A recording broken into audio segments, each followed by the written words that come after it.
बर्ग में एन मैकगिंटी नाम की एक महिला थी। उन दिनों हैरोड्सबर्ग को फोर्ट हैरोड के नाम से जाना जाता था। इतिहास की माने तो केंटकी में पहला सुअर, पहली बत्तख और पहला चरखा एन और उनके पति ने ही लाया था। और वो ये भी बताते हैं कि वो एक अंधेरे और सुनसान जंगल में मक्खन बनाने वाली पहली महिला थी। लेकिन प्रसिद्ध होने का उनका असली दावा इस बात पर टिका है कि उन्होंने पैसों के मामले में और कपड़े के क्षेत्र में एक चमत्कार किया था। भारत जैसे अनोखे देश में रुई ना तो उगाई जा सकती थी और ना ही खरीदी जा सकती थी, और लकड़बग्घों ने सारे भेड़ों को भी मार डाला था जिनसे ऊन निकाला जा सकता था। इसलिए ऐसी कोई भी वस्तु खोजना असंभव था जिनसे कपड़े बनाए जा सकें। तब काबिलियत से भरी एन मैकगिंटी ने धागे को बुनने और दो वस्तुओं से मैकगिंटी क्लॉथ बनाने का एक तरीका खोजा जो बिछुआ लिंट और भैंस ऊन के होने से काफी भरपूर और सस्ते थे। ये एक जबरदस्त खोज थी और घरेलू महिलाएं उनके केबिन में बैठकर एक नई कला को सीखने के लिए 150 मील की दूरी तय करती थीं। और जब वो सिलाई और बुनाई का काम करती थीं तो वो आपस में बातें करती थीं, और वो हमेशा बिछुआ और भैंस के ऊन के बारे में बात नहीं करती थीं। अक्सर बातचीत गपशप में बदल जाती थी और एन मैकगिंटी का केबिन जल्द ही उन महिलाओं के गप्पे मारने का अड्डा बन गया। उन दिनों स्त्री या पुरुष का विवाह से पहले प्रेम संबंध बनाना और उस संबंध से किसी संतान का होना एक ऐसा अपराध माना जाता था जिसकी कोई माफी नहीं होती थी। और एन के जीवन में कुछ ऐसे भी पल थे जो उनकी सिकुड़ी हुई आत्मा को उस वक्त के मुकाबले कई गुना ज्यादा संतुष्टि देते थे जब उन्होंने एक पीड़ित लड़की की कहानी को सामने लाया था और फिर उस लड़की की गलती को भांपते हुए उस खबर के साथ ग्रैंड जूरी के पास भी गई थी। फोर्ट हैरोड में कोर्ट ऑफ क्वार्टर के सेशंस के रिकॉर्ड बार बार उस दुर्भाग्यपूर्ण लड़की की दयनीय कहानी बताते हैं जिसे विवाह से पहले संबंध बनाने की सजा मिली थी, और इसकी जिम्मेदार एन मैकगिंटी थी जिन्होंने वकीलों को इसकी सूचना दी थी। 1783 के वसंत में हैरोड्सबर्ग में 17 मामलों पर सुनवाई की गई, जिनमें 8 मामले ऐसे थे जिसमें लोगों ने विवाह से पहले प्रेम संबंध बनाए थे। जितनी भी सुनवाई हुई उसमें एक मामला है 24 नवंबर 1789 का, जिसमें ग्रैंड जूरी की रीडिंग थी लूसी हैंक्स के विवाह से पहले संबंध बनाने के लिए। ये लूसी का पहला अपराध नहीं था। उसने पहला अपराध कुछ साल पहले वर्जीनिया में किया था। ये बहुत समय पहले की बात है और इससे जुड़े पुराने रिकॉर्ड कम हैं, और जो हैं वो केवल कुछ बेबुनियाद तथ्य देते हैं जिनका कोई आधार नहीं है। हालांकि उन तथ्यों से और कई और सूत्रों से एक कहानी बुनना संभव है। जो आवश्यक बातें हैं वो किसी भी हालत में अच्छी तरह से मौजूद हैं। दोस्तों नमस्कार, आप सुन रहे हैं कुकू एफएम पर audio book Lincoln the unknown. मैं हूं आरजे गौहर परवेज। कुकू एफएम सुने जो मन चाहे। वर्जीनिया में हैंक्स परिवार का घर एक छोटी और सीमित जमीन पर बना हुआ था जो एक तरफ रप्पाहानक नदी से और दूसरी तरफ पोटोमैक नदी से घिरा हुआ था। जमीन की इसी पतली पट्टी पर वॉशिंगटन और लीज, कार्टर्स और फॉन्टलराय और ऐसे कई खानदानी परिवार रहते थे। ये खानदानी लोग क्राइस्टचर्च के कामकाज में भाग लेते थे और उसी जगह पड़ोस के गरीब और अनपढ़ परिवारों जैसे हैंक्स भी आया करते थे। लूसी हैंक्स हमेशा की तरह नवंबर 1781 के दूसरे रविवार को उपस्थित थीं, जब जनरल वॉशिंगटन ने अपने साथी के रूप में जनरल लाफेट को चर्च में लाकर सबको बेचैन कर दिया था।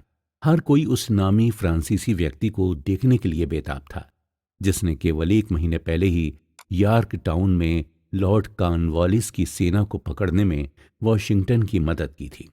उस रोज आखिरी भजन गाए जाने और आशीर्वाद के कार्यक्रम के बाद चर्च के सभी लोग एक ही कतार में सेना के उन 2 अफसरों से हाथ मिलाते हुए चले। लेकिन लाफेट को सैन्य काबिलियत और राज्य के मामलों के अलावा अन्य चीजों के प्रति भी उनका गहरा झुकाव था।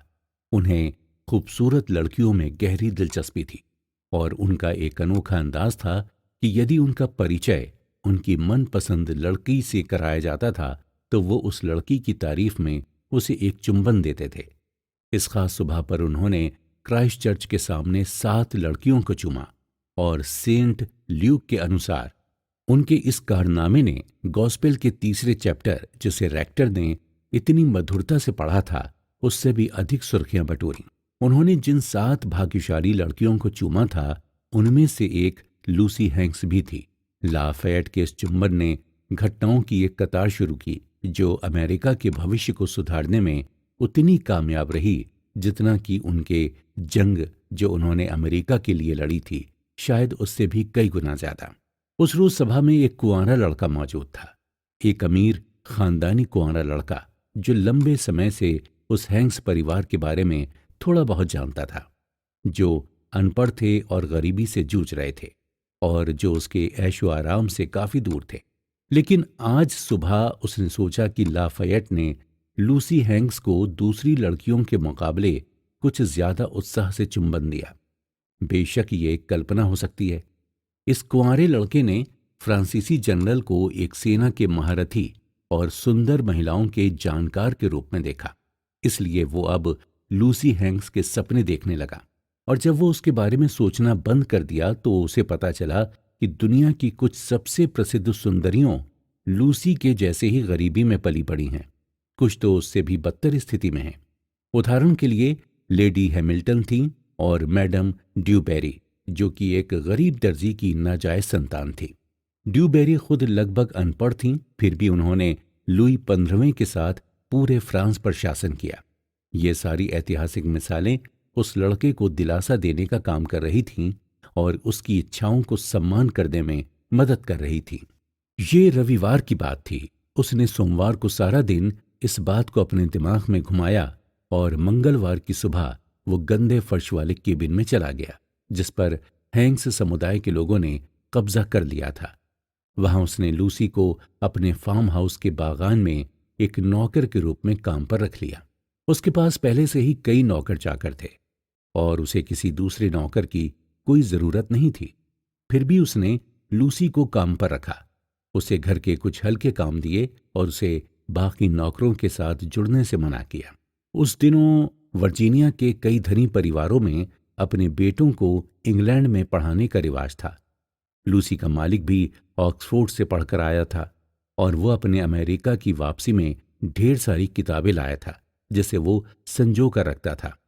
एक दिन जब वो लाइब्रेरी में गया तो वहां उसे लूसी बैठी हुई मिली।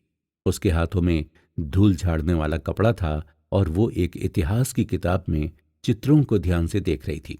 एक नौकर का ऐसा करना एक अजीब बात थी, लेकिन उसे डांटने के बजाय उसने लाइब्रेरी का दरवाजा बंद कर दिया और वहीं बैठकर तस्वीरों के नीचे लिखे कैप्शन पढ़कर उसे उन कैप्शंस का मतलब बताने लगा। उसने बहुत दिलचस्पी के साथ सुना और आखिर में उसे ये देखकर यकीन नहीं हुआ कि लूसी पढ़ना और लिखना सीखना चाहती है। हमारे साल 1781 की सरकार में एक दासी लड़की की ये ख्वाहिश कितनी चौंका देने वाली थी, ये समझना अब मुश्किल है। उस समय वर्जीनिया में कोई मुफ्त स्कूल नहीं था।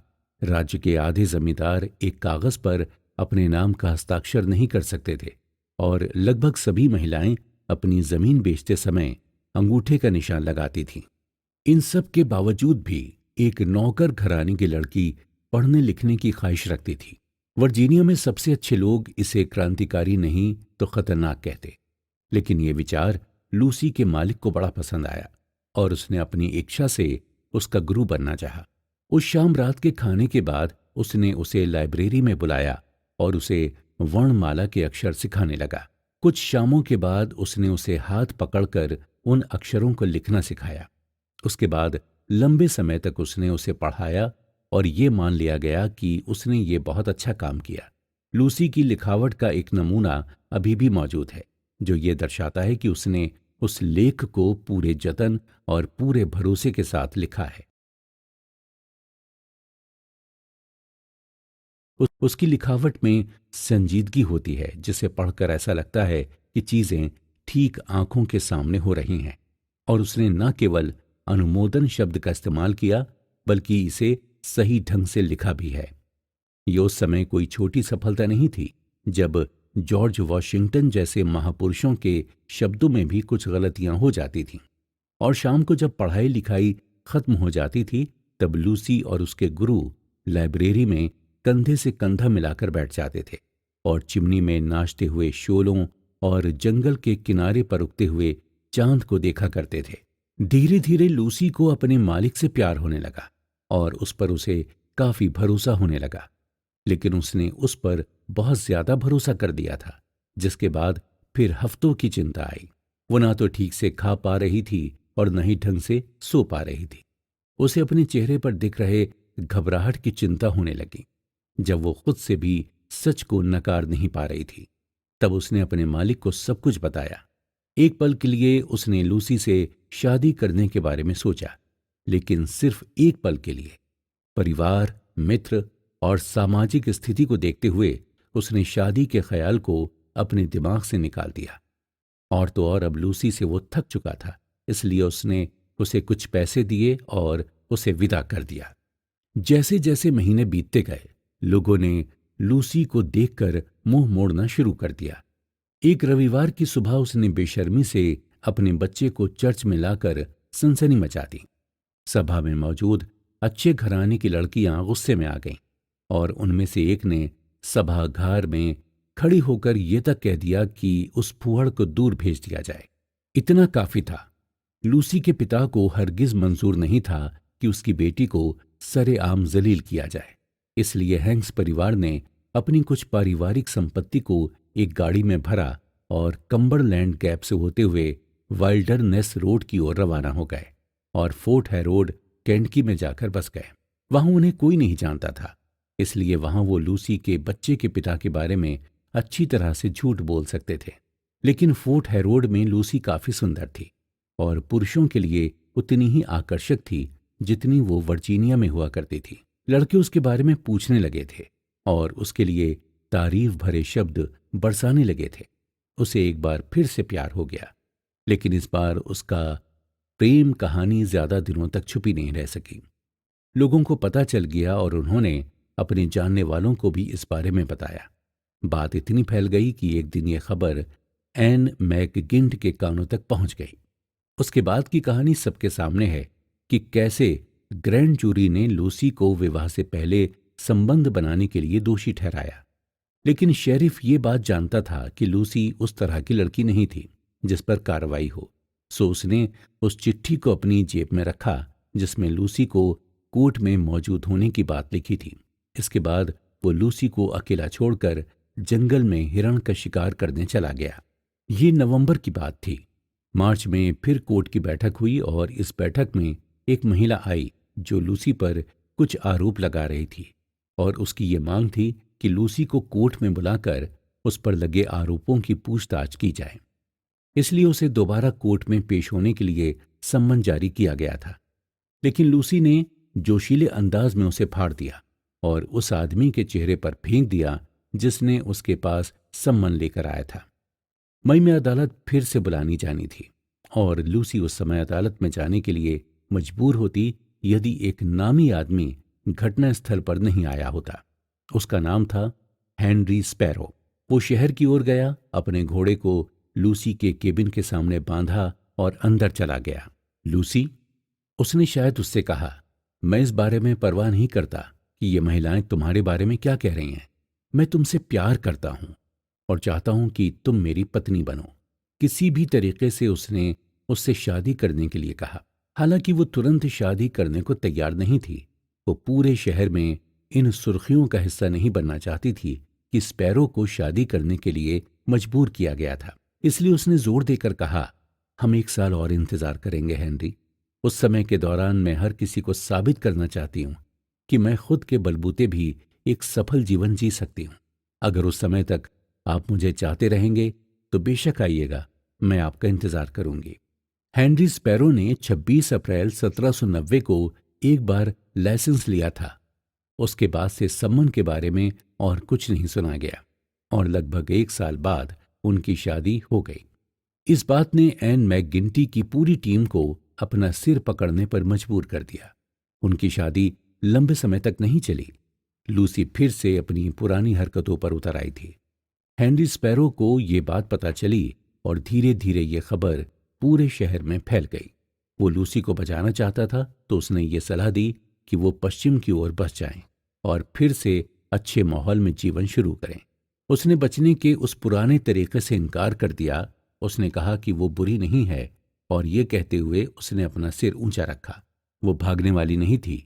वो फोर्ट हैरोड में वहां बसने और इस मुसीबत से लड़ने को तैयार थी, और उसने ऐसा किया भी।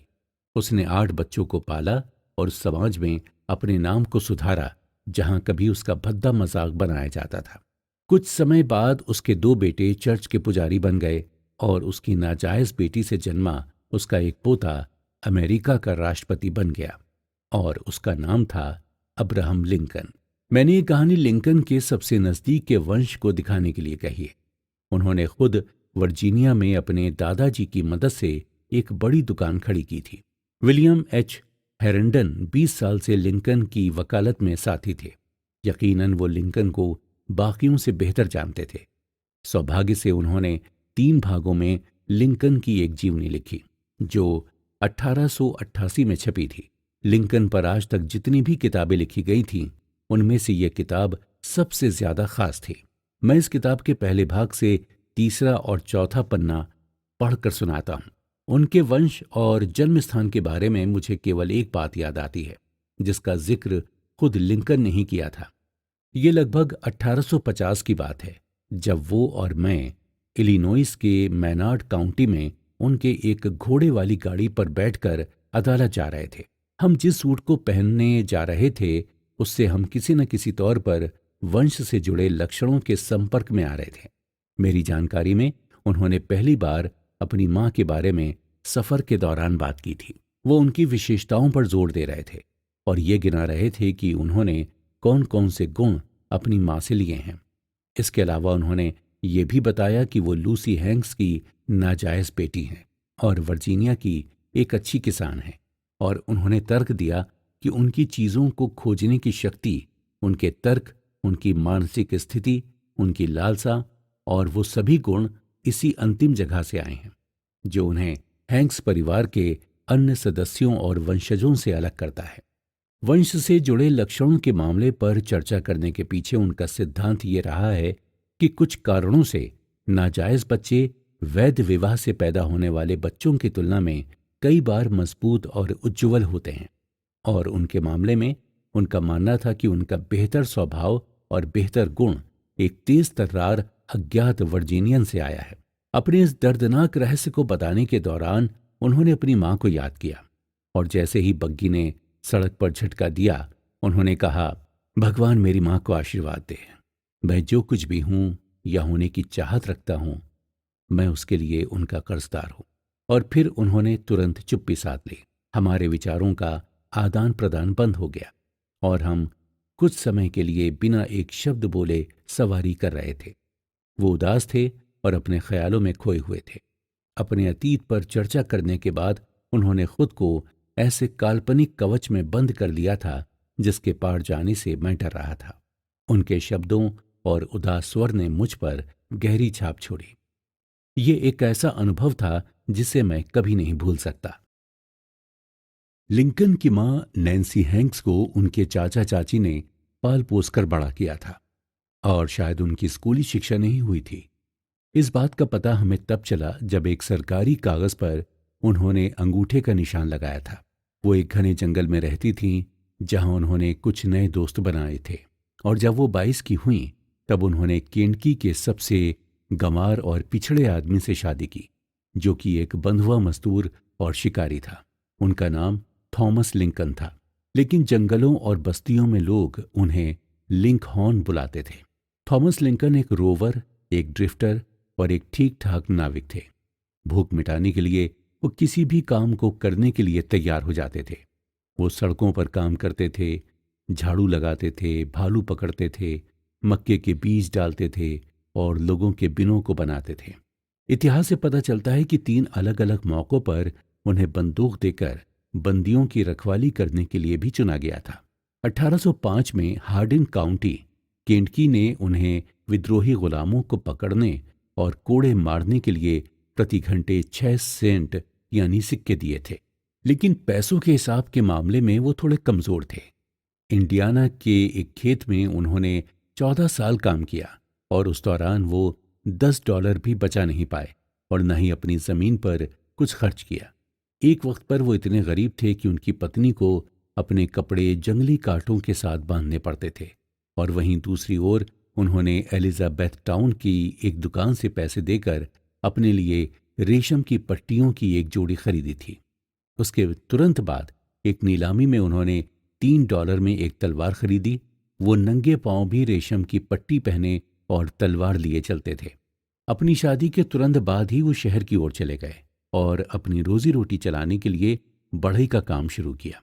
उन्हें एक मिल बनाने का काम मिला था, लेकिन वो लकड़ियों को सही तरीके से नहीं काटते थे, इसलिए उनके मालिक ने उन्हें उनकी मेहनत की कमाई देने से इनकार कर दिया और उल्टा उन पर 3 मुकदमे दर्ज कर दिए। टॉम लिंकन जंगल के रहने वाले थे और वो जैसे मूर्ख थे, उन्हें तुरंत समझ आ गया था कि वो जंगल में ही रहने लायक हैं।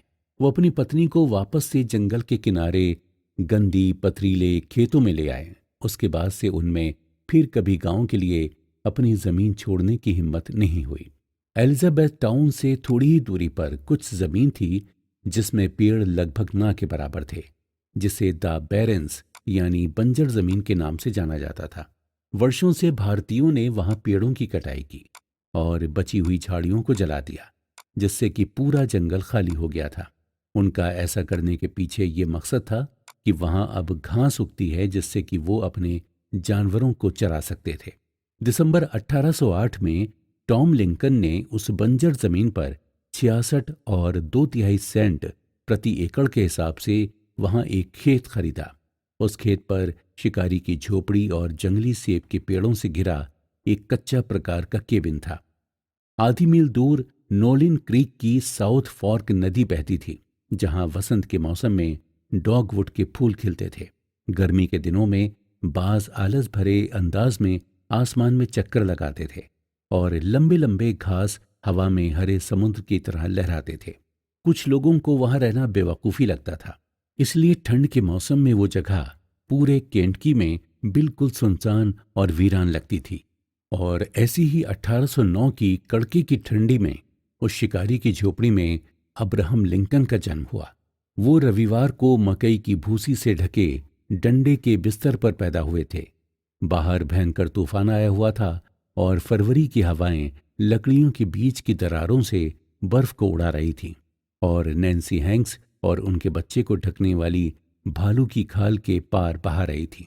9 साल बाद 35 साल की उम्र में शुरुआती जीवन के तनाव और मुश्किलों से उनकी मौत देखी थी।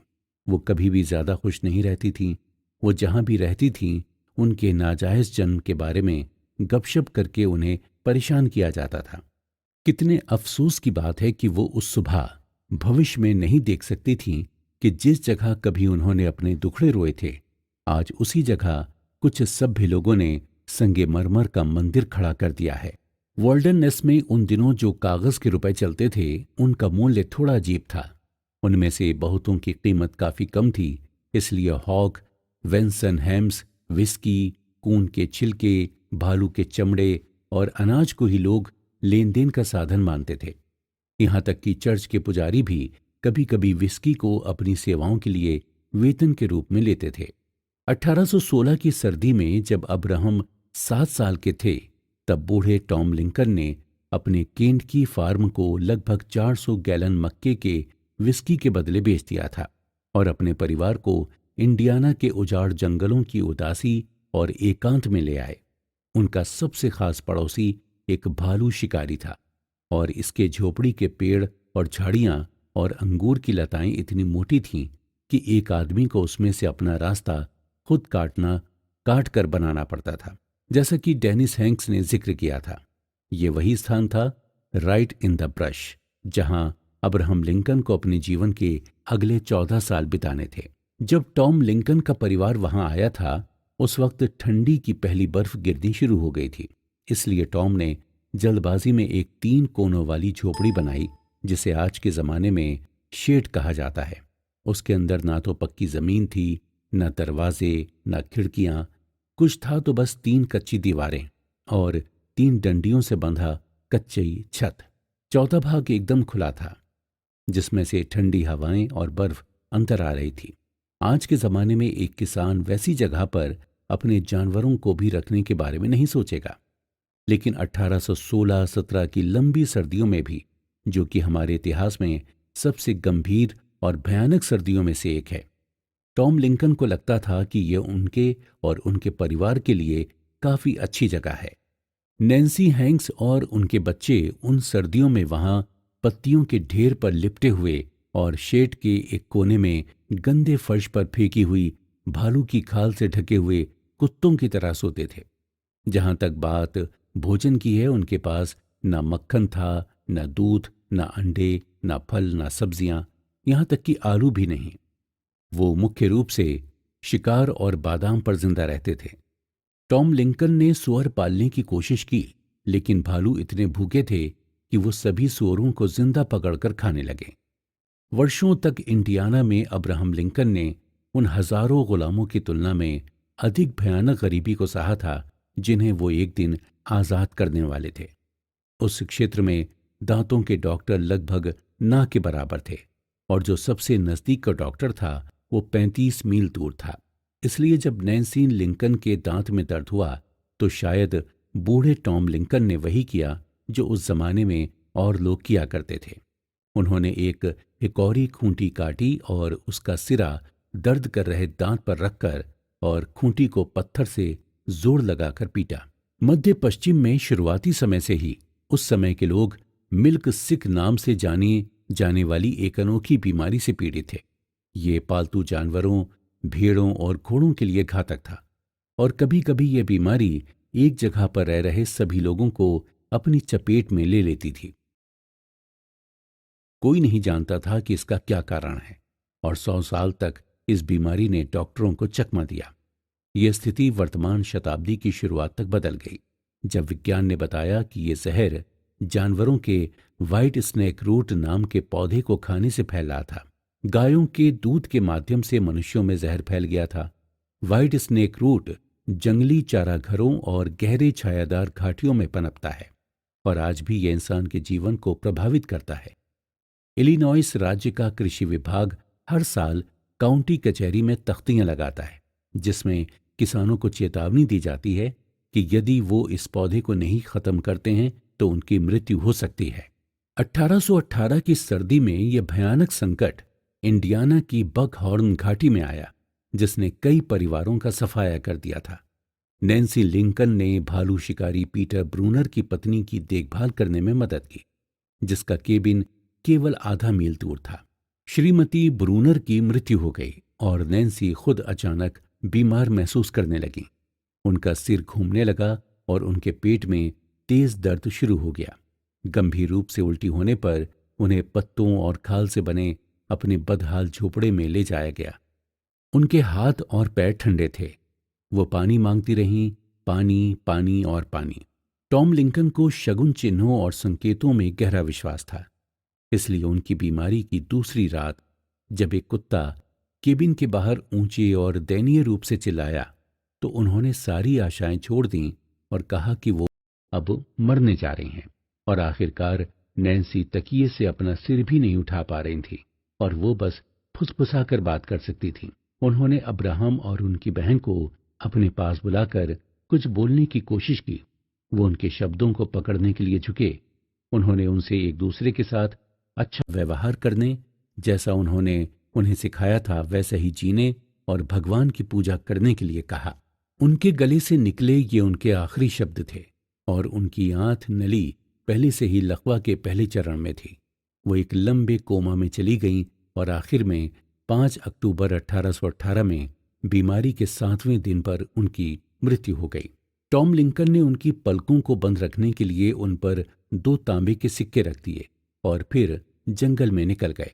वो एक वृक्ष गिराकर उसे खुरदरे और ऊबड़ खाबड़ तख्तों में काटकर लकड़ी के खूंटे से बांध दिया, और इस कच्चे ताबूत में उन्होंने लूसी हैंक्स की उदास चेहरे वाली बेटी के थके मारे शरीर को रख दिया। 2 साल पहले वो उन्हें एक ठेले पर इस बस्ती में लाए थे, और अब एक दफा फिर से एक ठेले पर वो उनके शरीर को खींचकर 1 मील दूर 1/4 घने जंगल की पहाड़ी की चोटी पर ले गए। और बिना किसी अंतिम संस्कार या समारोह के उन्हें दफना दिया। इस तरह अब्राहम लिंकन की मां चल बसी। हम शायद कभी नहीं जान पाएंगे कि वो कैसी दिखती थी या वो किस तरह की महिला थी, क्योंकि उन्होंने अपने छोटे जीवन के अधिकांश पल उदास जंगलों में बिताए और उनके रास्ते में आने वाले कुछ लोगों पर केवल एक फीकी छाप छोड़ी। लिंकन की मृत्यु के कुछ ही समय बाद उनके एक जीवनी लेखक उनकी मां के बारे में कुछ जानकारी पाने के लिए निकल पड़े। वो तब आधी सदी के लिए मर चुकी थीं। उन्होंने जीवित कुछ लोगों का साक्षात्कार लिया जिन्होंने कभी उन्हें देखा था, लेकिन उनकी यादें एक फीके सपने की तरह धुंधली थीं। वो उनकी शारीरिक रूप के भी बारे में सहमत नहीं हो पा रहे थे।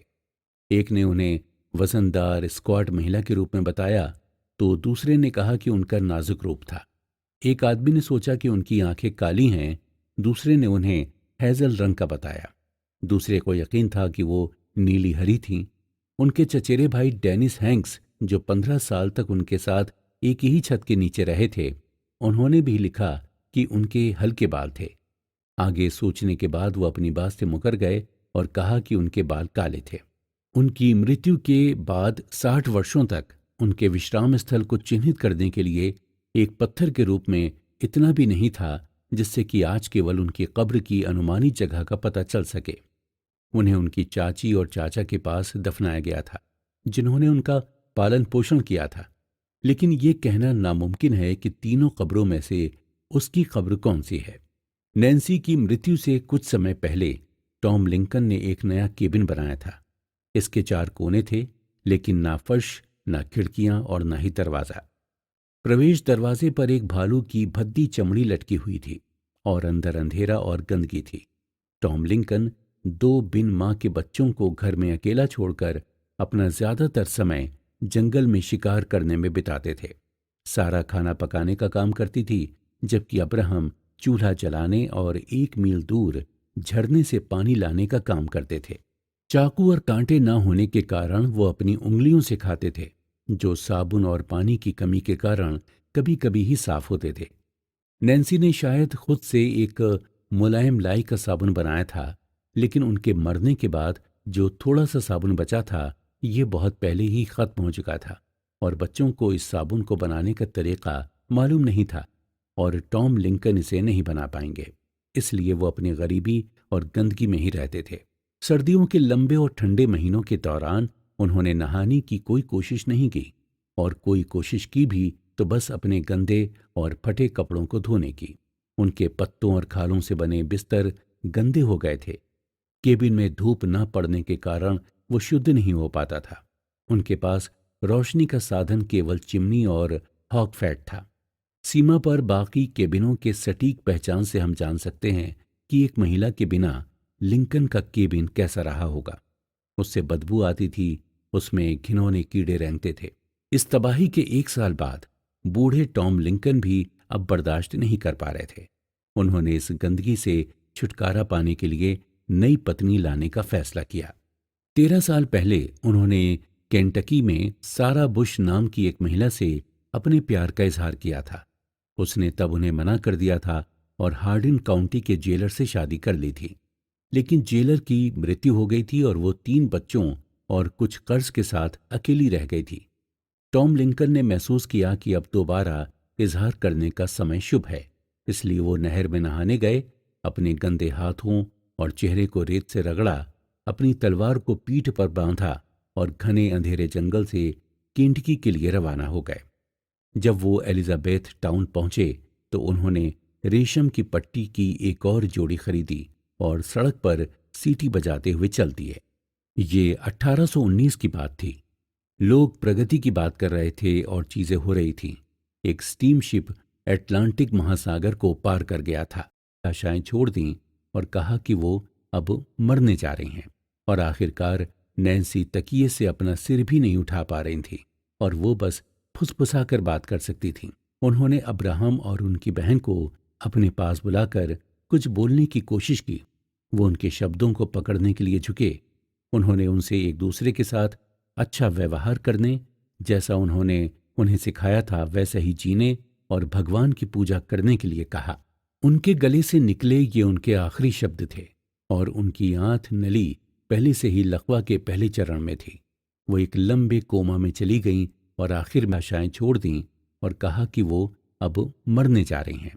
और आखिरकार नैन्सी तकिए से अपना सिर भी नहीं उठा पा रही थी और वो बस फुसफुसा कर बात कर सकती थी। उन्होंने अब्राहम और उनकी बहन को अपने पास बुलाकर कुछ बोलने की कोशिश की। वो उनके शब्दों को पकड़ने के लिए झुके। उन्होंने उनसे एक दूसरे के साथ अच्छा व्यवहार करने, जैसा उन्होंने उन्हें सिखाया था वैसा ही जीने और भगवान की पूजा करने के लिए कहा। उनके गले से निकले ये उनके आखिरी शब्द थे और उनकी आंख नली पहले से ही लकवा के पहले चरण में थी। वो एक लंबे कोमा में चली गईं और आखिर में 5 अक्टूबर 1818 में बीमारी के 7वें दिन पर उनकी मृत्यु हो गई। टॉम लिंकन ने उनकी पलकों को बंद रखने के लिए उन पर 2 तांबे के सिक्के रख दिए और फिर जंगल में निकल गए।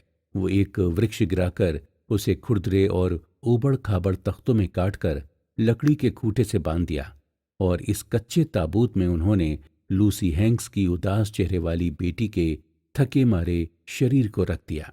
2 साल पहले वो उन्हें एक ठेले पर इस बस्ती में लाए थे और अब एक दफा फिर से एक ठेले पर वो उनके शरीर को खींचकर 1 मील दूर 1/4 घने जंगल की पहाड़ी की चोटी पर ले गए और बिना किसी अंतिम संस्कार या समारोह के उन्हें दफना दिया।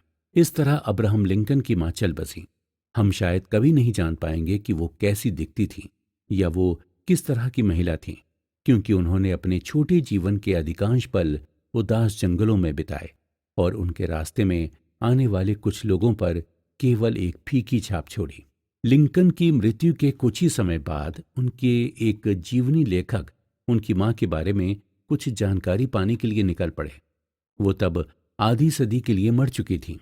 उन्होंने जीवित कुछ लोगों का साक्षात्कार लिया जिन्होंने कभी उन्हें देखा था, लेकिन उनकी यादें एक फीके सपने की तरह धुंधली थीं।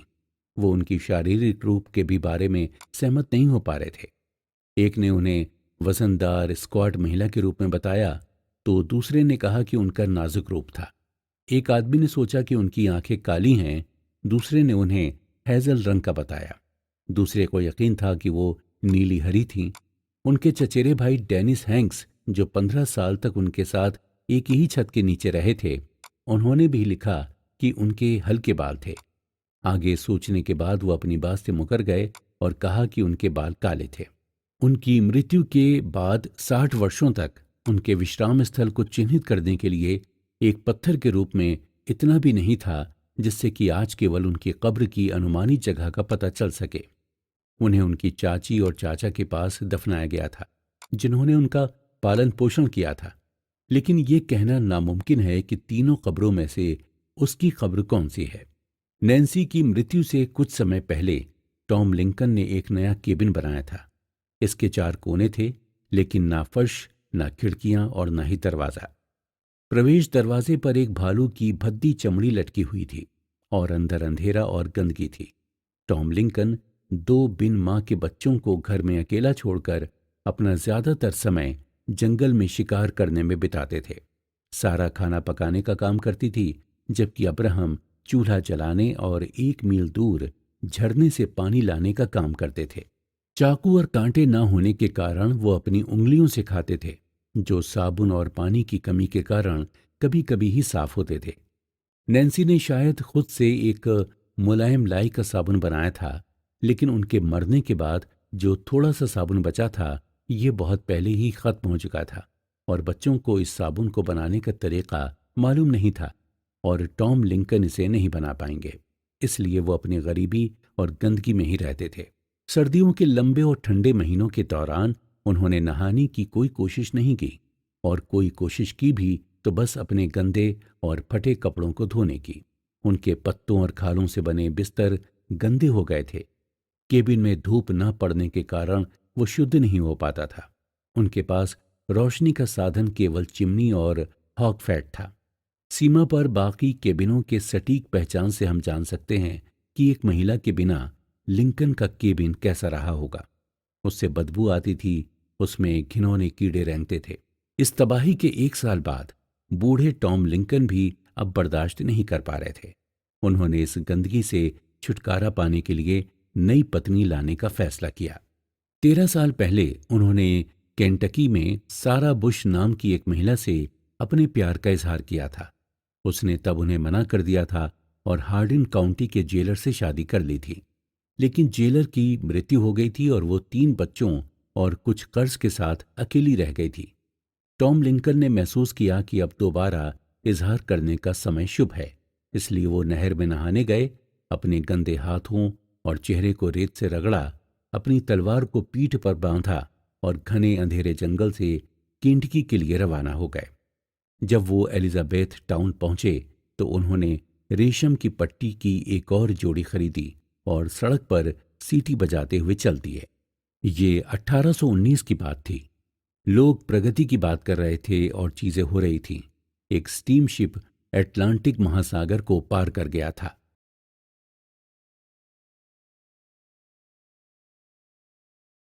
जब लिंकन तो वो अपनी वर्णमाला पहचानने लगे थे, जिसे वो थोड़ा मुश्किल से पढ़ पाते थे। वो बिल्कुल भी लिख नहीं पाते थे। 1824 के पतझड़ के मौसम में जंगल में भटकते हुए एक गुरु पीजन क्रीक से सटी बस्ती में आए और वहां एक स्कूल शुरू किया। लिंकन और उनकी बहन नए गुरु एजल डोर्सी से पढ़ने के लिए रात और दिन जंगलों में 4 मील पैदल चलकर जाते थे। डोर्सी का स्कूल ब्लाब स्कूल के रूप में जाना जाता था, जहां बच्चे तेज बोलकर पढ़ते थे। इस तरह गुरु को भरोसा रहता था कि वो ये बता सकते हैं कि बच्चे उनके पाठ को ढंग से याद कर रहे हैं या नहीं। वो कमरे के चारों ओर घूमते रहते थे। हाथ में एक छड़ी होती थी जो चुप बैठे बच्चों को पड़ती थी। तेज बोलने पर, इस तरह के शाबाशी मिलने पर सभी बच्चे चिल्लाने के मामले में एक दूसरे को पछाड़ने की कोशिश करते थे और इस शोर शराबे को अक्सर 1/4 मील दूर तक सुना जा सकता था। इस स्कूल में जाने के दौरान लिंकन एक गिलहरी के चमड़े की टोपी और हिरण की चमड़े से बनी पतलून पहनते थे। पतलून उनके जूतों तक पहुंचने के लिए थोड़ी छोटी रह जाती थी, जिससे कई इंच तक उनके पतले पैर हवा और बर्फ के संपर्क में आ जाते थे। स्कूल एक कच्चे केबिन में बमुश्किल से काफी ऊंचाई पर चलता था, जिससे कि खुद गुरु को खड़े होने में दिक्कत होती थी। खिड़कियां नहीं थीं और केबिन के चारों तरफ लकड़ी का बड़ा सा टुकड़ा छोड़ दिया गया था, जिस पर रोशनी आने के लिए ग्रीस किए गए कागज को लगा दिया गया था। फर्श और सीटें कटी हुई लकड़ियों से बनी थीं। लिंकन को पढ़ने के लिए बाइबल के पाठ मिले थे और अपने लेखन अभ्यास में उन्होंने वॉशिंगटन और जेफरसन का लिखावट को चुना था। उनकी लिखावट उनसे मिलती जुलती थी। ये असामान्य रूप से साफ सुथरा और अनोखा था। लोग उनकी लिखावट की तारीफ करते थे और अनपढ़ पड़ोसी इब्राहिम से अपने पत्र लिखवाने के लिए मीलों तक चले आते थे। वो अब सीखने के लिए एक असल स्पर्श और उत्साह ढूंढ रहे थे। स्कूल में पढ़ने का समय बहुत कम होता था, इसलिए वो अब घर पर भी पढ़ने लगे। कागज की कमी थी और वो महंगी भी थी, इसलिए वो जली हुई लकड़ी के कोयले से एक बोर्ड पर लिखते थे। कभी कभी वो केबिन की दीवारों को बनाने वाली पतली लकड़ियों की छालों पर लिखते थे। जब भी कोई सतह चित्रों और लिखावट से भर जाती थी तो वो उन्हें चाकू से काट देते थे और वो फिर से लिखने के लिए खाली हो जाती थी। एक अंक गणित की किताब खरीदने के लिए वो बहुत गरीब थे। उन्होंने एक किताब उधार ली और उसे एक साधारण लेटर हेड के आकार के कागज पर कॉपी कर दिया। फिर उन्हें सुतली से एक साथ सिल दिया और इसी तरह उन्होंने अपनी खुद की एक अंक गणित की किताब बना ली। उनकी मृत्यु के समय उनकी सौतेली मां के पास अभी भी इस पुस्तक के कुछ अंश थे। अब वो एक ऐसी गुण का प्रदर्शन करने लगे थे जो उन्हें जंगल के बाकी विद्वानों से अलग बनाता था। वो अलग अलग विषयों पर अपनी राय लिखना चाहते थे। कभी कभी वो कहानी लिखने में भी मग्न हो जाते थे और वो अपनी कविता और कहानियों की खामियों के बारे में जानने के लिए अपने एक पड़ोसी विलियम वुड के पास जाते थे। उन्होंने अपनी कविताओं को याद करके सुनाया करते थे और उनके निबंध लोगों का ध्यान आकर्षित करते थे। एक वकील राष्ट्रीय राजनीति पर उनके लेख से इतना प्रभावित हुए कि उन्होंने इस लेख को भेजकर छपवा दिया। ओहायो के एक अखबार ने संयम पर लिखे गए उनके एक लेख को छापा। लेकिन ये बात की बात थी। यहाँ स्कूल में अपनी पहली रचना उन्होंने अपने साथियों द्वारा खेले गए खतरनाक खेलों पर लिखी थी। वो कछुए पकड़ते थे और उनकी पीठ पर जलते अंगारे डालते थे। लिंकन ने उनसे इसे रोकने की गुहार लगाई और दौड़कर अपने नंगे पैरों से अंगारों को लात मारकर हटाया। उनका पहला निबंध जानवरों के लिए दया की प्रार्थना पर था। बचपन में ही वो दुख के प्रति इतनी गहरी सहानुभूति दिखा रहे थे जो उन्हें एक आदमी के जितना गुण देता था। 5 साल के बाद वो एक और स्कूल में कभी कभी जाया करते थे, बाय लिटिल यानी कभी कभी, जैसा कि उन्होंने इसके बारे में लिखा है। इस तरह से पढ़ाई के अपने सभी औपचारिक कोशिशों को उन्होंने खत्म कर दिया, जिसमें कुल 12 महीने से ज्यादा की स्कूली शिक्षा नहीं थी। जब वो 1847 में कांग्रेस में गए और एक अपनी जीवनी के बारे में एक खाली जगह छोड़ दी, तब उन पर सवाल खड़ा किया गया कि आपकी शिक्षा क्या रही है। उन्होंने इसका उत्तर एक शब्द में दिया, दोषपूर्ण। राष्ट्रपति पद के लिए चुने जाने के बाद उन्होंने कहा कि कब मैं इस उम्र का हो गया मुझे ज्यादा पता नहीं चला, फिर भी किसी तरह मैं पढ़ लिख पाया और लोगों को अपनी बात समझा पा रहा हूं, बस इससे ज्यादा कुछ नहीं। मैं तब से स्कूल नहीं गया हूं। शिक्षा के इस भंडार में अब मेरी जो थोड़ी सी बढ़ोतरी है उसे मैंने समय समय पर अपनी जरूरत के अनुसार बढ़ाया है। और उनके शिक्षक कौन थे? जंगलों में भटकने वाले, अंधविश्वास से भरे, जो चुड़ैलों में विश्वास करते थे और मानते थे कि दुनिया सपाट थी। फिर भी इन टूटी फूटी और अनियमित समय के दौरान उन्होंने एक सबसे कीमती संपत्ति का विकास किया जो किसी भी इंसान को यूनिवर्सिटी की शिक्षा से मिल सकती है, और वो है ज्ञान से प्यार और कुछ सीखने की प्यास। पढ़ने की क्षमता ने उनके लिए एक नई और जादुई दुनिया खोल दी, एक ऐसी दुनिया जिसके बारे में उन्होंने पहले कभी सपने में भी नहीं सोचा था। इस दुनिया ने उन्हें बदल दिया, उनके तजुर्बे को बढ़ाया और उन्हें एक नई उड़ान दी।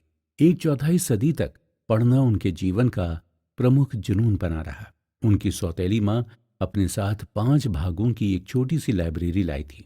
Bible, Aesop's Fables, Robinson Crusoe, the Pilgrim's Progress और सिनबाद द सेलर। लिंकन का ध्यान इन अनमोल खजानों पर गया। उन्होंने बाइबल और एसोप की दंत कथाओं को ऐसी जगह रखा जहां से वो उन्हें निकालकर इतनी बार पढ़ सकें कि उन किताबों ने उनकी शैली, उनके बात करने के तरीके, उनके तर्क करने के तरीकों को पूरी तरह से बदल दिया। लेकिन ये किताबें काफी नहीं थीं। वो और अधिक चीजों को पढ़ने के लिए तरस रहे थे, लेकिन उनके पास पैसे नहीं थे। इसलिए उन्होंने किताबें, समाचार पत्र और भी छपी हुई चीजें उधार लेना शुरू कर दी। ओहायो नदी के रास्ते में उन्होंने एक वकील से इंडियाना के संशोधित कानूनों की एक कॉपी उधार ली। फिर उन्होंने पहली बार आजादी की घोषणा और अमेरिका के संविधान को पढ़ा। उन्होंने एक पड़ोसी किसान से 2 या 3 आत्मकथाएं उधार लीं, जिनके लिए उन्होंने अक्सर खेत में काम किया था और मकई की खेती की थी। उन किताबों में से एक पर्सन वेम्स की थी, जिसमें उन्होंने वॉशिंगटन की जीवनी लिखी थी। ये लिंकन को बहुत मज़ेदार लगा और वो इसे रात में तब तक पढ़ते थे जब तक उन्हें लिखे हुए शब्द दिखाई पड़ते थे, और जब उनको नींद आने लगती थी तब वो उसे लकड़ियों के बीच एक दरार में फंसा देते थे, ताकि जैसे ही दिन का उजाला झोपड़ी पर पड़े वो इसे फिर से शुरू कर सकें। एक रात एक तूफान आया और वो किताब भीग गई। मालिक ने इसे वापस लेने से इनकार कर दिया, इसलिए लिंकन को इसकी भरपाई करने के लिए 3 दिनों तक उनके चारे को काटना और झटका देना पड़ा। लेकिन अपनी सभी किताबों को उधार लेने के सफर में उन्हें स्कॉट्स लेंसस से ज्यादा बेहतरीन किताब कभी नहीं मिली।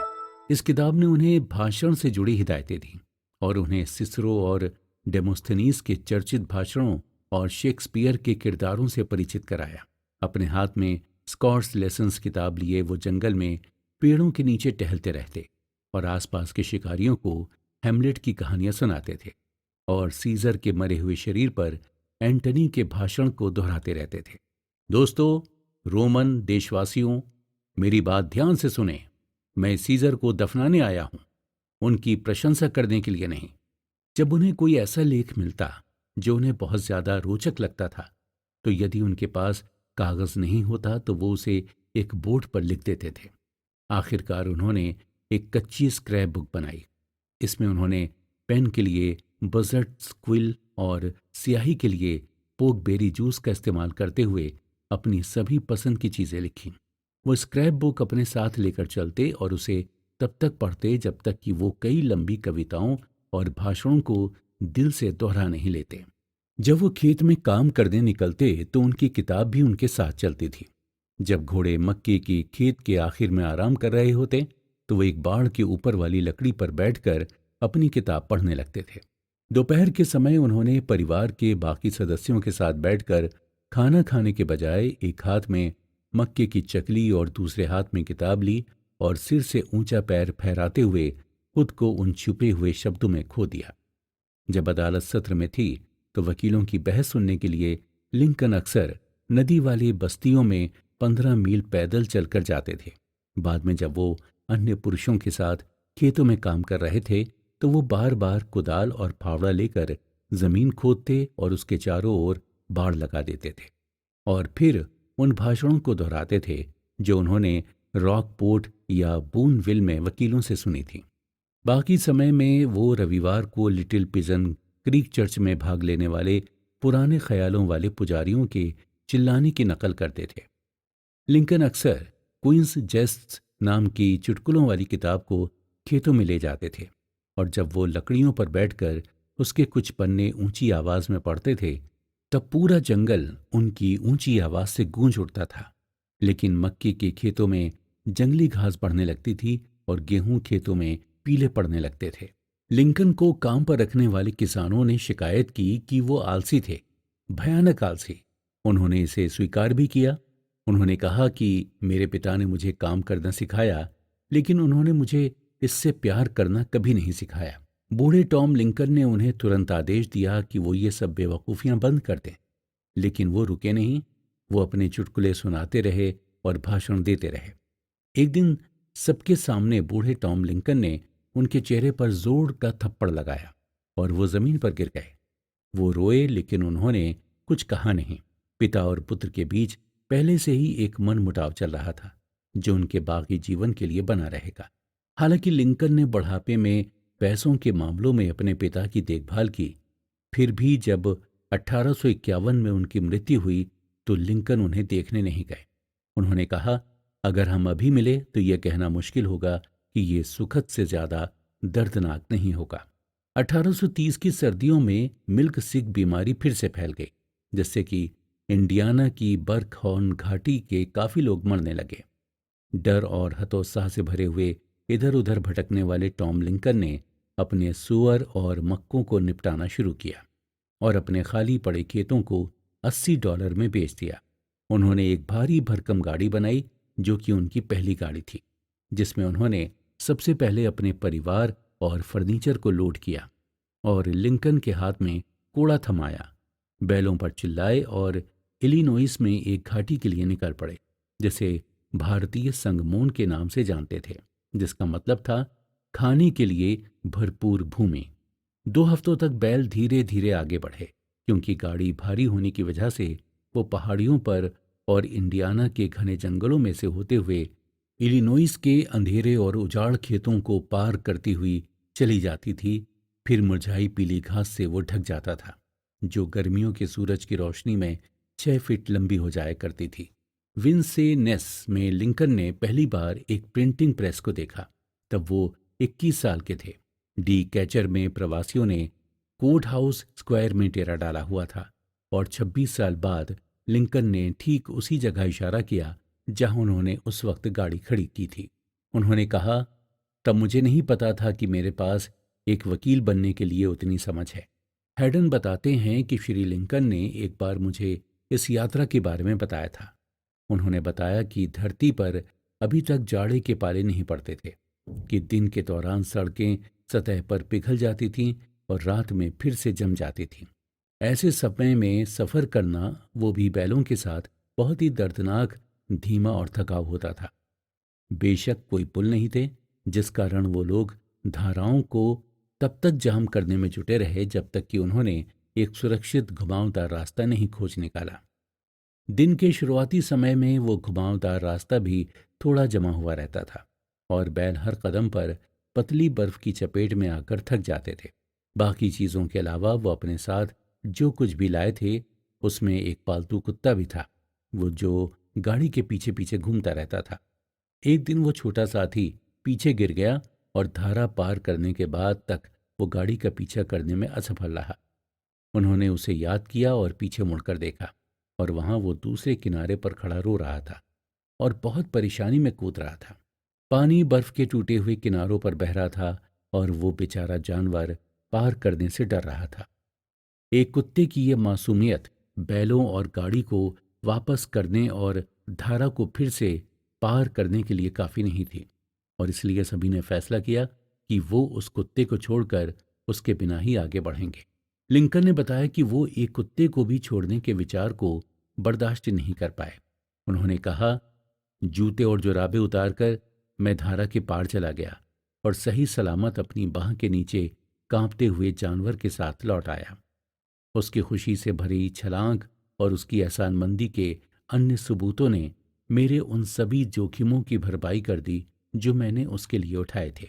जब बैल लिंकन के परिवार को घाटों के पार खींच रहे थे, उसी समय कांग्रेस गहरी और अशुभ भावना के साथ इस सवाल पर बहस कर रही थी कि क्या किसी राज्य को संघ से हटने का अधिकार है या नहीं। और उस बहस के दौरान Daniel Webster United states senate में उठे और अपनी गहरी सुनहरी मधुर आवाज में एक भाषण दिया, जिसे लिंकन ने बाद में अमेरिकी भाषण का सबसे बड़ा नमूना माना। इसे वेबस्टर्स रिप्लाई टू हेन के रूप में जाना जाता है, जो उन यादगार शब्दों के साथ खत्म होता है जिसे लिंकन ने बाद में खुद के राजनीतिक धर्म के रूप में अपनाया, और वो था, स्वतंत्रता और संघ अभी और हमेशा के लिए एक है और इसे अलग नहीं किया जा सकता।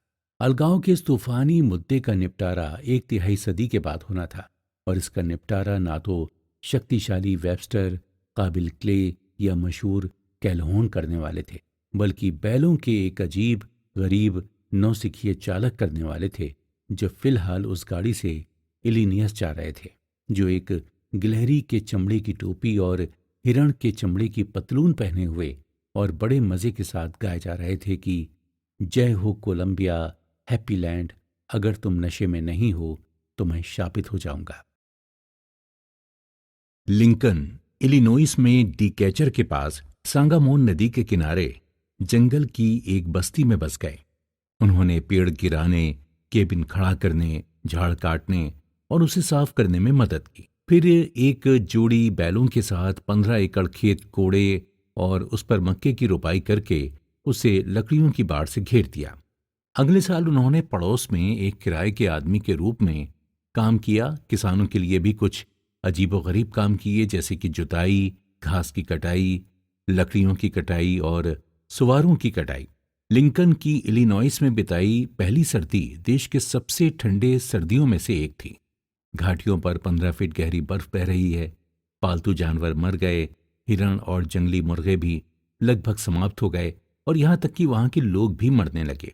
इस सर्दी के दौरान लिंकन 1000 लकड़ियों को अलग अलग काटने के लिए सहमत हुए, जिसके बदले में उन्हें सफेद अखरोट की छाल से रंगे भूरे जीन के कपड़े से बने पतलून की एक जोड़ी मिल रही थी। उन्हें काम करने के लिए हर दिन 3 मील का सफर तय करना पड़ता था। एक बार संगमन को पार करते समय उनकी नाव बर्फीले पानी में फंस गई थी, और इससे पहले कि वो सबसे नजदीकी घर, जो कि मेजर वार्निक का था, वहां तक पहुंच पाते, उनके पैर जम गए। 1 महीने के लिए वो चलने में असमर्थ थे, इसलिए उन्होंने उस समय मेजर वार्निक के घर पर आग के सामने आराम किया, उनको कहानियां सुनाई और स्टेच्यू ऑफ इलिनॉइस के कुछ पन्ने पढ़कर सुनाए। इससे पहले लिंकन ने मेजर की बेटी से प्यार का इजहार किया था, लेकिन मेजर इस बात पर भड़क उठे। उन्होंने सोचा कि उनकी, यानी कि एक मेजर की बेटी, इस गंवार अनपढ़ लकड़हारे से शादी के बारे में सोच भी कैसे सकती है। एक गरीब, बेघर और कंगाल आदमी, हरगिज नहीं। और सच भी था, लिंकन के पास कोई जमीन नहीं थी, और सिर्फ इतना ही नहीं, वो कोई जमीन खरीदना भी नहीं चाहते थे। उन्होंने 22 साल खेतों में बिताए और उनके पास पर्याप्त खेती के गुण थे। वो जीवन की एकाकी नीरसता से नफरत करते थे, सबसे अलग बनने की लालसा, और दूसरे लोगों के साथ संपर्क के लिए वो एक नौकरी चाहते थे जहां वो लोगों से मिल सकें और अपने चारों ओर भीड़ इकट्ठा कर सकें और उन्हें अपनी कहानियों पर हंसा सके। इंडियाना में रहते हुए लिंकन ने एक बार एक नाव को न्यू ऑरलियंस नदी में तैराने के लिए उसे नदी में उतारने में मदद की थी, और ऐसा करके उन्हें क्या मजा आया था। एक रात जब नाव मैडम ड्यूशन के बागान में किनारे से बंधी हुई थी, नीग्रो का एक गिरोह चाकू और क्लबों से लैस होकर उस पर चढ़ गया। उनका मकसद चालक दल को मारकर नदी में फेंकना और कार्गो को न्यू ऑरलियंस में चोरों के अड्डे तक ले जाना था। लिंकन ने एक क्लब पर कब्जा कर लिया और अपने लंबे शक्तिशाली हथियारों से 3 लुटेरों को नदी में गिरा दिया।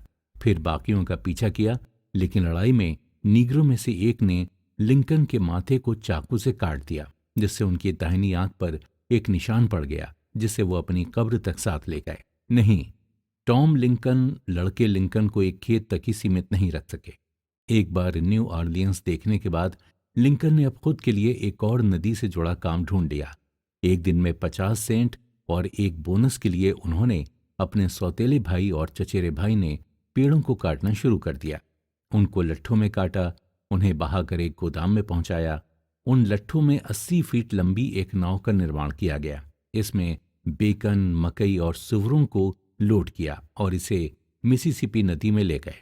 लिंकन क्रू के लिए खाना बनाते थे, नाव चलाते थे, लोगों को कहानियां सुनाते थे और ऊंची आवाज में गाते थे।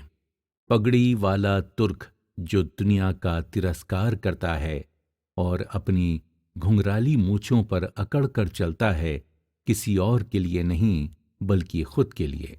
नदी के सफर ने लिंकन पर गहरा और कभी न मिटने वाला प्रभाव डाला था। हेरेंडन कहते हैं कि न्यू ऑरलियंस में पहली बार लिंकन ने मनुष्यों की गुलामी का असली डरावना चेहरा देखा था। उन्होंने कोड़े से पीटे जा रहे, जंजीरों में जकड़े निगरों को देखा। इस दानव जैसी हरकत के खिलाफ उनके अधिकार और न्याय की भावना ने विद्रोह कर दिया और उनके मन और बुद्धि को इस बात का एहसास हुआ तो उन्होंने अक्सर सुना और पढ़ा था। इसमें कोई शक नहीं, जैसा कि उनके एक साथी ने कहा है, गुलामी ने उसी वक्त उनके दिल को झंझोड़ कर रख दिया था।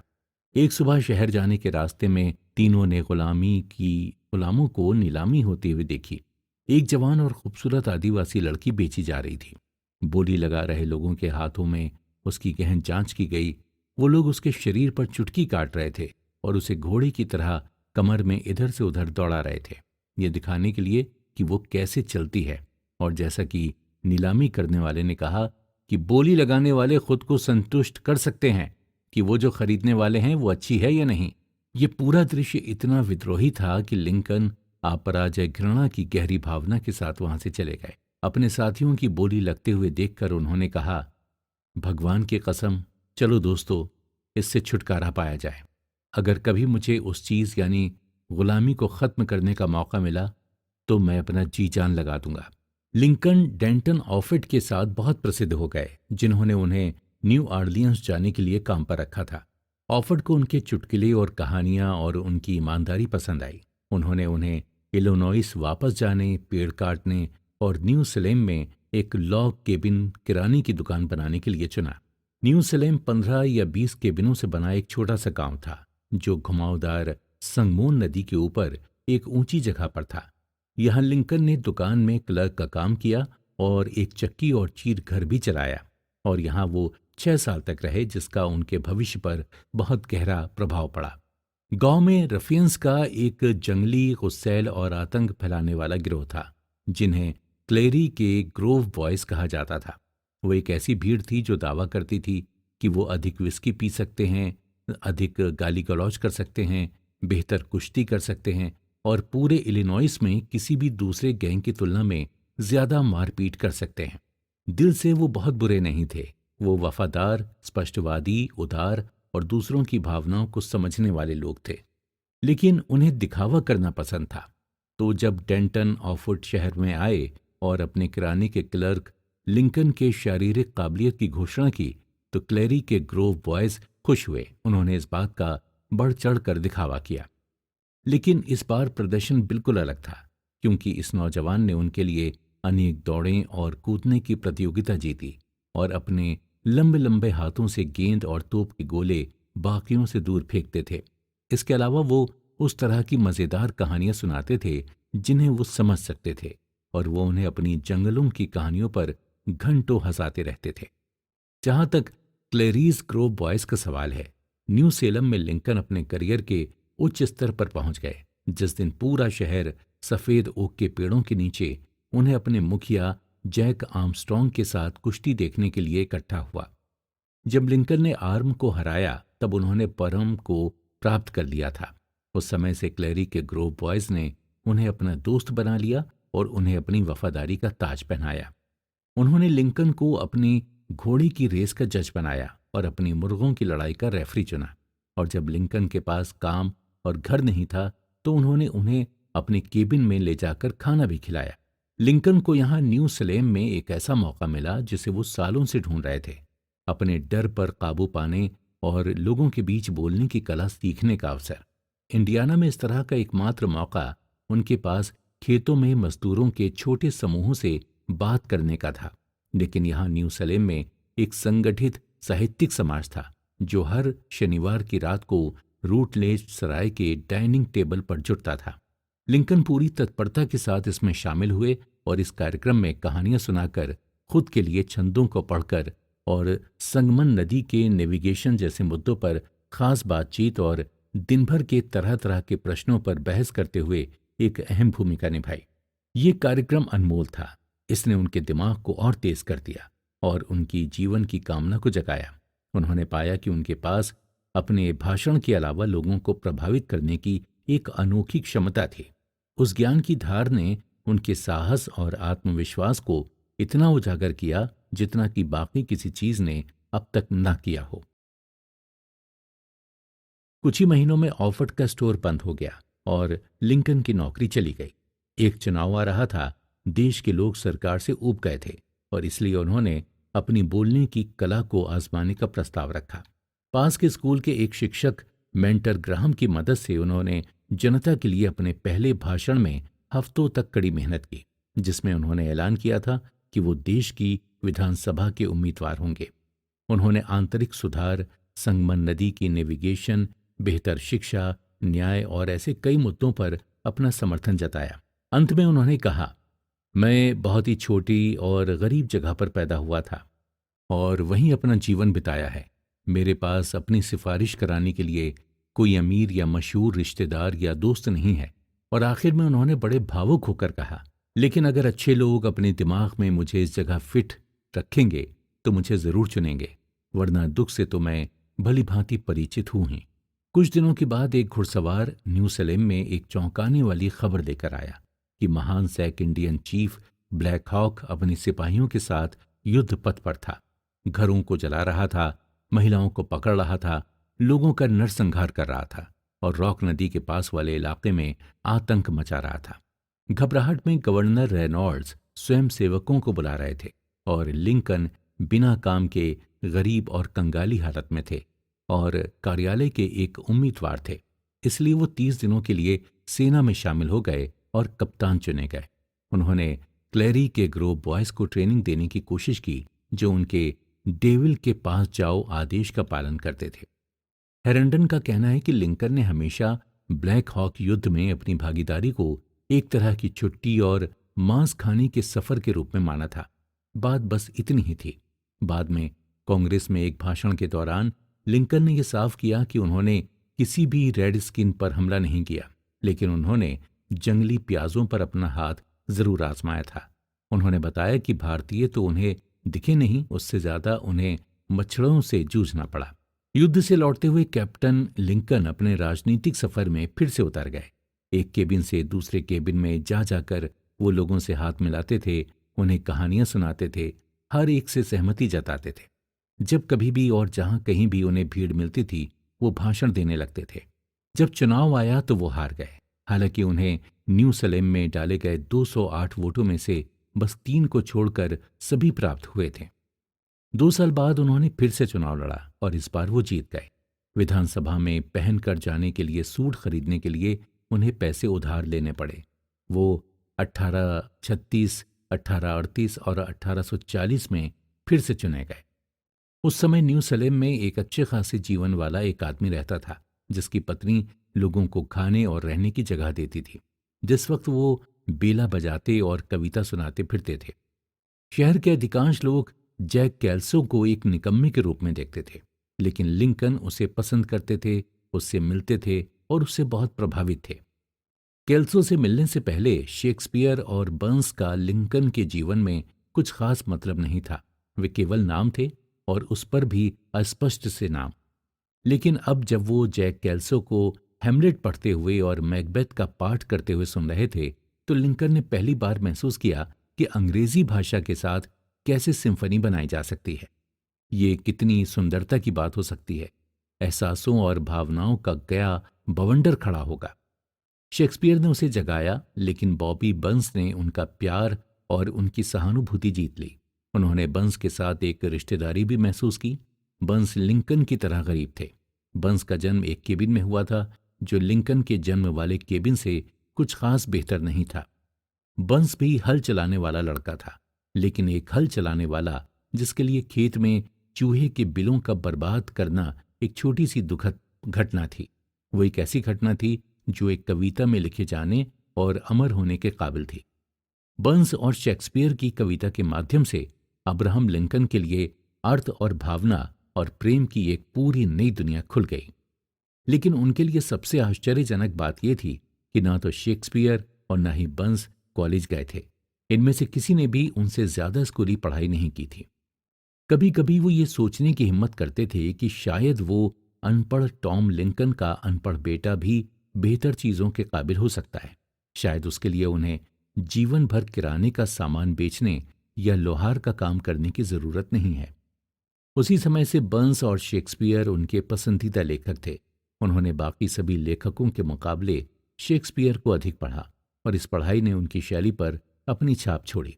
व्हाइट हाउस पहुंचने के बाद भी जब गृह युद्ध के बोझ और चिंताएं उनके चेहरे पर गहरी लकीरें खींच रही थीं, उन्होंने शेक्सपियर को बहुत समय दिया। व्यस्त होने के कारण उन्होंने शेक्सपियर के अधिकारियों के साथ नाटकों पर चर्चा की और कुछ अंशों के संबंध में वाद विवाद किया। जिस सप्ताह उन्हें गोली मारी गई थी, उन्होंने दोस्तों की एक मंडली को 2 घंटे तक मैकबेथ को जोर से पढ़कर सुनाया था। न्यू सलेम का एक बेघर मछुआरा जैक कैल्सो का प्रभाव व्हाइट हाउस तक पहुंच गया था। न्यू सेलम के संस्थापक और मधुशाला के रखवाले जेम्स रटलेज नाम के एक साउथर्नर थे, और उनकी एक सबसे आकर्षक बेटी थी जिसका नाम था एन।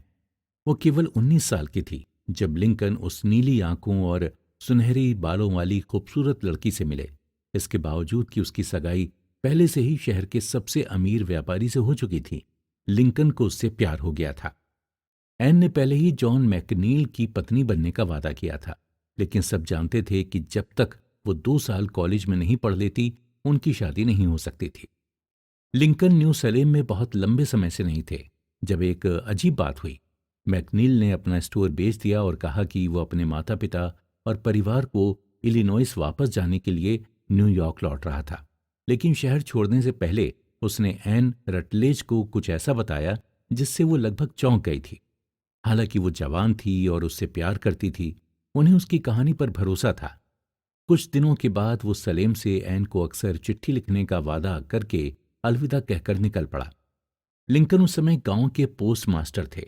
चिट्ठियां स्टेज कोच से सप्ताह में 2 बार आया करती थीं और काफी कम होती थीं, क्योंकि एक चिट्ठी भेजने के लिए 6.5 सेंट से लेकर 25 सेंट तक का खर्च आता था, जो इस बात पर निर्भर करता था कि उसे कितनी दूर भेजना है। लेकिन लिंकन चिट्ठियों को अपनी टोपी में रखते थे। जब लोग उनसे मिलते और अपनी चिट्ठियों के बारे में पूछते, तो वो अपनी टोपी उतारकर उनकी चिट्ठियां ढूंढकर उन्हें दे देते थे। हर हफ्ते 2 बार एन रूटलेज एक चिट्ठी के बारे में पूछताछ करती थी। पहली चिट्ठी के आने के बाद 3 महीने बीत गए। मैकनील ने समझाया कि उसने इतने दिन तक नहीं लिखा था क्योंकि वो ओहायो को पार करते समय बुखार से जूझ रहा था और 3 सप्ताह तक बिस्तर पर बेहोश पड़ा था। अगली चिट्ठी आने में 3 महीने और बीत गए, और जब ये आया तो ये लगभग बिना किसी चिट्ठी के आने से भी बदतर था। ये काफी उदास करने वाला था। उस चिट्ठी में उसने कहा कि उसके पिता बहुत बीमार थे और उसे उसके पिता के लेनदार परेशान कर रहे थे, और वो नहीं जानता था कि वो कब वापस आएगा। उसके बाद एन ने महीनों तक चिट्ठियों का इंतजार किया, इस उम्मीद में कि कोई चिट्ठी आए, जो कभी नहीं आई। क्या उसने वाकई उनसे सच्चा प्यार किया था? उन्हें अब शक होने लगा था। लिंकन उनके दुख को देखते हुए स्वेच्छा से मैकनील को खोजने की कोशिश करने के लिए तैयार हो गए, पर एन ने मना कर दिया। उन्होंने कहा, वो जानता है कि मैं कहाँ हूं, और अगर वो मुझे चिट्ठी भेजने की इतनी भी परवाह नहीं करता है, तो मुझे यकीन है कि मुझे उसकी इतनी चिंता नहीं है कि आप उसे खोजने की कोशिश करें। फिर उन्होंने अपने पिता को वो अजीब बात बताई जो मैकनील ने जाने से पहले कही थी। उसने स्वीकार किया था कि वो सालों से एक झूठे नाम के तहत रह रहा था। उसका असली नाम मैकनील नहीं बल्कि मैकनामर था, जैसा कि न्यू सलेम में हर कोई मानता था। लेकिन उसने ऐसा धोखा किया क्यों? इसके बारे में उसने बताया कि न्यूयॉर्क में एक बार उसके पिता का व्यापार ठप हो गया था, जिससे कि वो भारी कर्जे में डूब गया था। सबसे बड़ा बेटा होने के नाते वो अपनी मंजिल का खुलासा किए बिना पैसे कमाने के लिए पश्चिम आया था। उसे डर था कि अगर उसने अपने सही नाम का इस्तेमाल किया तो उसका परिवार उसके ठिकाने के बारे में पता लगाकर उसका पीछा कर सकता था, और फिर मजबूर होकर उसे उन सब की मदद करनी पड़ सकती थी। वो अपने शुरुआती संघर्ष में ही इस तरह के किसी भी बोझ को अपने सिर नहीं लेना चाहता था, क्योंकि इससे सालों तक उसकी प्रगति में देरी हो सकती थी। इसलिए उसने एक झूठा नाम लिया।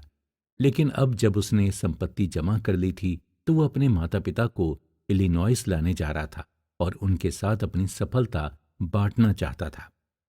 गांव में जब ये कहानी पहुंची तो सनसनी मच गई। लोगों ने उसकी कहानी को झूठा करार दिया और उसे एक बहरूपिया बताया।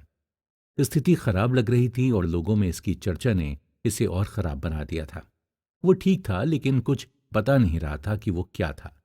शायद वो पहले से शादीशुदा था, शायद वो 2-3 पुत्रियों से छिप रहा था। किसे पता था, शायद उसने एक बैंक लूट लिया था, शायद उसने किसी की हत्या की हो, शायद वो ये था, शायद वो था। उसने एन रटलिज को छोड़ दिया था और एन को इसके लिए भगवान का शुक्रगुजार होना चाहिए। ये था न्यू सलेम का फैसला। लिंकन ने कुछ नहीं कहा, लेकिन उन्होंने बहुत सोचा। आखिरकार वो मौका आ गया था जिसकी उन्होंने आशा